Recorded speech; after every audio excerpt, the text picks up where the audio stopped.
2. Life is but a vapor. Sam Cates, the petite sheriff of Evergreen County, drove her patrol car amid the growing number of hunters alongside the gravel road in the national forest. She strode to the pickup truck containing the small body of Rachel Chastain in its bed. The men, almost all of them wearing camouflage with orange hats or vests, parted ways for the petite sheriff as she neared, allowing her immediate access without having to shove her way to get near. Sam instantly recognized Rachel, even in this cold, lifeless form. Rachel was a little younger than Sam's sister Connie, and attended the same small Baptist church in Evergreen. She saw Luke, Rachel's father, being consoled by some of his fellow hunters at the other end of the procession of trucks. He could not look at the body of his precious daughter, lying in the pickup like a sack of potatoes, as he sobbed uncontrollably. Sam looked at Pete Jenkins standing beside the truck. "I don't know how Luke can cope with this. Knowing someone shot your daughter, and she is lying unceremoniously in the back of a pickup truck in the middle of the national forest, is something no parent should have to endure." Pete only nodded. Sam reminded herself to go to him and express her sorrow after she questioned the hunters out of his earshot.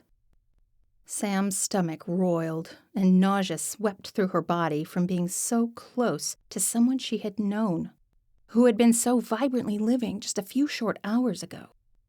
How fleeting is life. Had she heard this at one of the many sermons she and Rachel had listened to together? Or was it something she had read in the Bible, in one of the many Sunday school studies her dad had forced her to attend? She could not remember, and it really mattered little. The internal turmoil did not help her outward disposition, and she was brusque when questioning the other hunters. "How long ago did you find her?" Sam stared at Rachel's body while asking the question.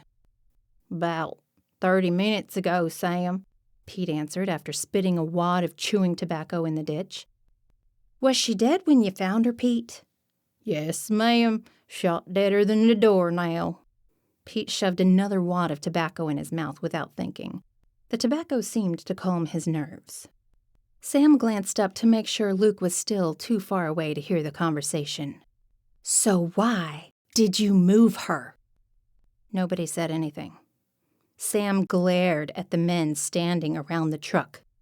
"You may have messed up the crime scene and destroyed valuable evidence." Sam slammed her fist against the truck bed. Pete shuffled his feet nervously. He stammered but had to shift the tobacco in his mouth. "We didn't want to. The flies and the ants would have gotten on her, and then Luke might have found her covered up with insects, Sam." Sam could understand the well-meaning but misdirected intentions of the men who found her. "Who found her?" Pete stammered, stuttered, and kicked the dirt with his boot. He'd always found Sam to be so easy to talk to in the past, but the thick tension in the air made it almost impossible. "I did, Sam. Leastways, me and Bob did."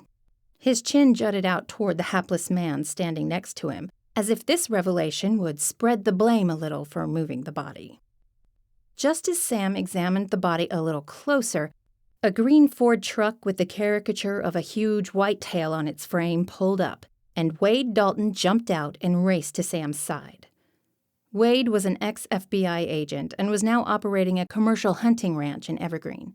He was Sam's fiancé and her confidant when she most needed one. He had worked with her on the only other murder case she'd ever investigated in Evergreen without her dad's help, one of the victims in that case also being a young girl. And Sam desperately needed help.